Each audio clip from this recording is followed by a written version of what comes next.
বন্ধুরা, আজ আমার ভিডিওর বিষয়বস্তু হলো নভেম্বর মাসে অ্যাডিনিয়াম গাছের সম্পূর্ণ পরিচর্যা। আমাদের অ্যাডিনিয়ামকে আমরা গ্রীষ্মকালীন গরম জলবায়ু অঞ্চলের গাছ, যেখানে আমরা গ্রীষ্মকালে প্রচুর পরিমাণে কিন্তু আমরা ফুল পাই এবং গাছটাও কিন্তু খুব সুন্দর হয়। কিন্তু যখন থেকে আমাদের নভেম্বর মাস পড়া শুরু করে তখন শীতের আমেজ একটা শুরু হয়ে যায়। তখন আমাদের এই গাছে নানানবিধ সমস্যা দেখা দেয়। সবথেকে বড় সমস্যা হচ্ছে পাতা হলুদ হয়ে পড়ে যাওয়া, কুঁড়ি না আসা, গাছটা রুগ্ন হয়ে যায়, নানান রকম সমস্যা কিন্তু এই গাছে দেখা দেয়।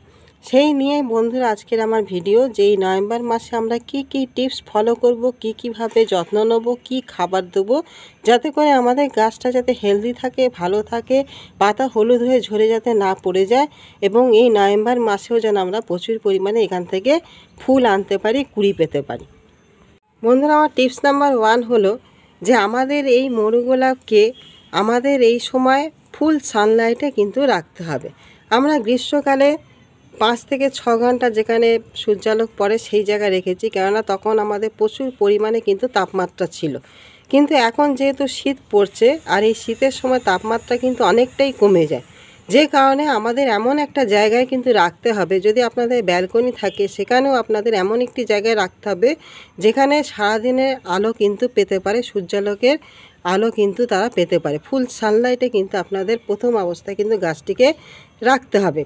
2 নম্বর টিপস হচ্ছে বন্ধুরা, যে আমাদের এই যে গাছগুলো যে পাতা হলুদ হয়ে পড়ে যাচ্ছে, আপনারা অনেকেই চিন্তিত হয়ে পড়েন। যারা নতুন বাগান করছেন, নতুন অ্যাডিনিয়াম আনছেন, তাদের অনেকেরই কিন্তু চিন্তা হয় যে আমাদের গাছের পাতাটা হয়তো হলুদ হয়ে পড়ে যাচ্ছে, গাছটি হয়তো মারা যাবে। সেটা কিন্তু বন্ধু না, এটা হচ্ছে এই টাইমের এই পাতা হলুদ হয়ে পড়ে যাওয়ার একটা কিন্তু সমস্যা। যেহেতু এইগুলো এখন ডরমেন্সি পিরিয়ডের মধ্যে চলে যাওয়া শুরু করেছে, যে কারণে কিন্তু এইটা হবে।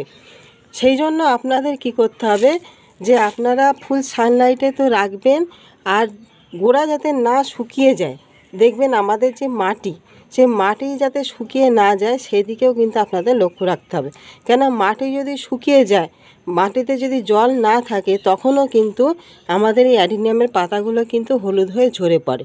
আর 2 নম্বর জিনিস হচ্ছে বন্ধুরা, আপনাদের মাসে একবার করে হলেও কিন্তু একটা ফাঙ্গিসাইড অবশ্যই কিন্তু এই গাছে স্প্রে করে যেতে হবে। তাহলে কিন্তু আপনারা পাতাটাকে কিন্তু ভালো রাখতে পারেন, পাতা হলুদ হয়ে পড়ে যাওয়ার সমস্যাটা কিন্তু বন্ধ হবে। 3 নম্বর পয়েন্ট যেটা বন্ধুরা, সেটা হচ্ছে কি না, আমাদের এই যে অ্যাডিনিয়াম গাছগুলো রয়েছে, দেখবেন যে অনেকের অ্যাডিনিয়াম গাছে দেখবেন এইভাবে হাত দিলে দেখবেন এখানটায় মানে দেবে যায়, মানে কটেজটায় কিন্তু কি হয়, নরম হয়ে যায়। এই নরম হয়ে যাওয়ার কারণ যে কটেজটা যে পচে যাচ্ছে তা না। এখানে অনেক সময় কি হয়, আমরা মাটিতে অত জল দিই না, সারাদিন রোদ্দুরে রয়েছে, রোদ্দুরে থাকার পরে মাটিটা কি হয়, খটখটে হয়ে যায়। তখন আমাদের কটেজটা কি হয়, আমাদের কটেজটা তখন নরম হয়ে যায়। তখন আমরা মনে করি হয়তো কটেজটা পচে যাচ্ছে। কিন্তু আপনারা এইভাবে যখন দেখবেন আপনাদের যে কটেজটা নরম হয়ে গেছে, তখন আপনারা সামান্য পরিমাণ একটু নখ দিয়ে খুঁচিয়ে দেখবেন যে কালো হয়ে গেছে কিনা। যদি কালো হয়ে যায় তাহলে জানবেন যে কটেজটা পচে যাচ্ছে। তখন অবশ্যই কিন্তু আপনাদের এই কটেজটাকে তুলতে হবে। তুলে আপনাদের যে জায়গাটা পচে গেছে সেইটা পুরোটাকে কিন্তু কেটে পরিষ্কার করে দিয়ে ভালো করে ফাঙ্গিসাইড লাগিয়ে 2 দিন ছাওয়া জায়গায় আপনারা রেখে দেবেন। তারপরে আপনারা এটাকে প্রতিস্থাপন করবেন।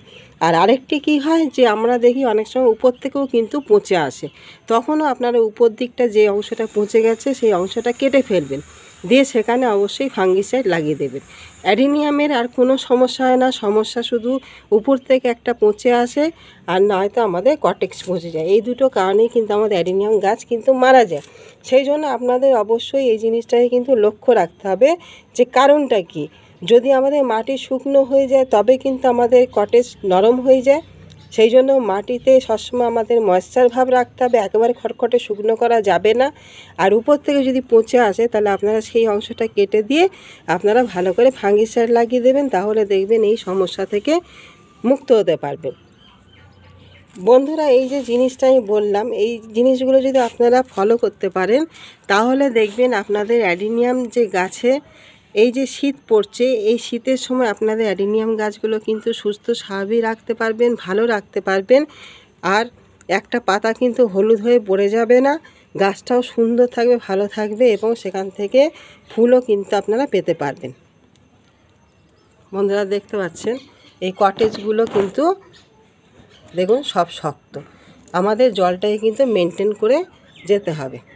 আর আরেকটা জিনিস যেটা আমি খাবার দেখাবো বন্ধুরা, এটা জৈব মিক্সড খাবার দেখাবো। যে জৈব মিক্সড খাবারটা দিলে আপনাদের গাছে এই নভেম্বর মাসেও আপনারা প্রচুর পরিমাণে কিন্তু ফুল ফুটাতে কিন্তু পারবেন। বন্ধুরা চলুন সেই খাবারটা আমরা এবারে দেখে নিই। বন্ধুরা এখানে দেখতে পাচ্ছেন আমি খাবারটা নিয়ে ফেলেছি। এখানে যে খাবারটি রয়েছে সেটা হচ্ছে ভার্মি কম্পোস্ট।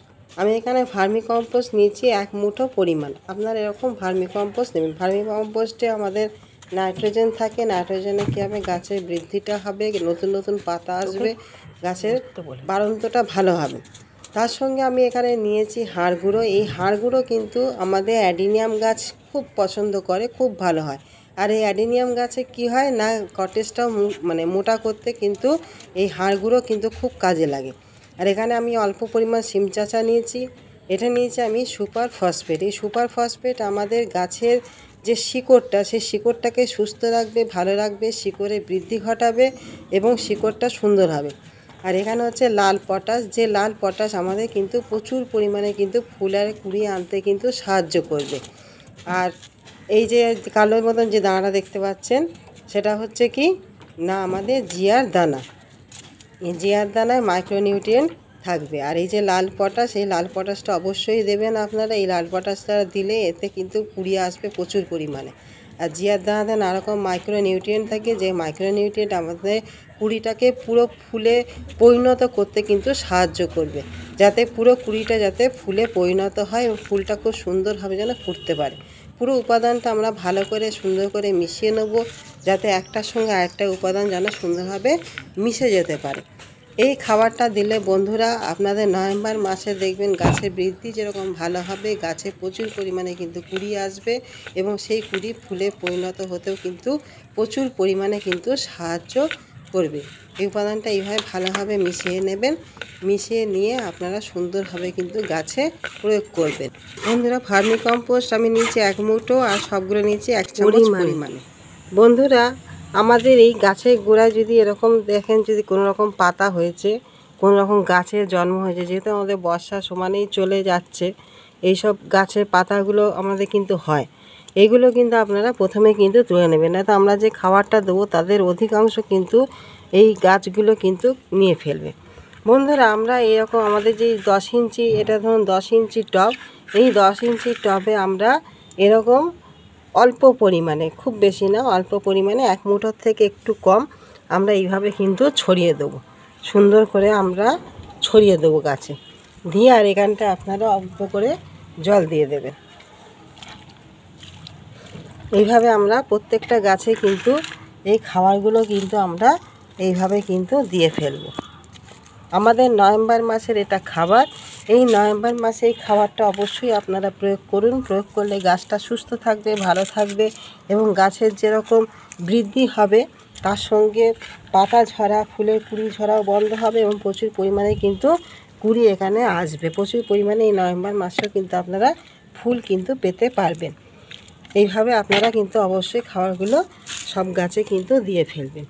বন্ধুরা এটি গেল নভেম্বর মাসের খাবার। এই নভেম্বর মাসে এই খাবারটা দিলে দেখবেন প্রচুর পরিমাণে আপনাদের গাছে কিন্তু কুড়ি আসবে। সেই কুড়িগুলো পুরোপুরি ফুটবে, কোনো কুড়ি কিন্তু হলুদ হয়ে ঝরে পড়ে যাবে না এবং গাছটা যেন সুস্থ থাকবে, ভালো থাকবে, গাছের পাতাও হলুদ হবে না যদি আপনারা ওই সব টিপসগুলো মেনে চলেন। আর অবশ্যই কিন্তু বন্ধুরা অবশ্যই কিন্তু আপনারা ফাঙ্গিসাইড কিন্তু মানে স্প্রে করবেন। ফাঙ্গিসাইড কিন্তু খুবই দরকার। আমাদের এই অ্যাডিনিয়াম গাছে ফাঙ্গাসের কিন্তু খুব বড় সমস্যা হয়, যে কারণে দুটো জিনিস অবশ্যই আপনাদের লক্ষ্য রাখতে হবে। এক হচ্ছে ফাঙ্গিসাইড দিয়ে যাবেন, প্রত্যেক মাসে একবার করে হলেও একটা ফাঙ্গিসাইড দেবেন, যেটাই আপনাদের কাছে থাকুন না কেন। আর গোড়া যেন শুকিয়ে না যায় এটাও কিন্তু লক্ষ্য করবেন। গোড়া শুকিয়ে গেলে, গোড়া যদি খটখটে হয়ে যায়, জল যদি না দেন, তাহলে কিন্তু পাতা হলুদ হয়ে যাবে। আপনারা এইটাকে যদি মেনটেন করতে পারেন, গোড়াটা যে একেবারে চপচপে ভিজে রাখবেন তা না, হালকা যেন ময়েশ্চার থাকে আর সারাদিন যেন সানলাইটে থাকে, তাহলে দেখবেন আপনাদের পাতাগুলো সুন্দর চকচকে থাকবে, ভালো থাকবে, পাতা হলুদ হয়ে কিন্তু ঝরে পড়ে যাবে না। গাছের বৃদ্ধিটা যেরকম ভালো হবে, গাছে দেখবেন প্রচুর পরিমাণে ফুলে কুড়িও কিন্তু আসবে। তাহলে আশা করি বন্ধুরা আপনাদের ভিডিওটা পুরোপুরি পরিষ্কার হতে পেরেছেন ভিডিওটি ভালো লাগলে অবশ্যই আমার নতুন বন্ধু হলে অবশ্যই একটা সাবস্ক্রাইব করবেন, আর যারা এখনও পর্যন্ত সাবস্ক্রাইব করেননি তারাও অবশ্যই একটা সাবস্ক্রাইব করে আমার চ্যানেলের পাশে থাকবেন। তাহলে আজকে বন্ধুরা আসি, কালকে আরেকটি নতুন কোনো টপিক নিয়ে ফের আপনাদের সামনে উপস্থাপন করব। আপনারা সুস্থ থাকুন, ভালো থাকুন, আর এতক্ষণ ধরে ভিডিওটা দেখার জন্য আপনাদের বন্ধুদের অনেক অনেক অনেক ধন্যবাদ। আপনারা ভালো থাকুন। নমস্কার।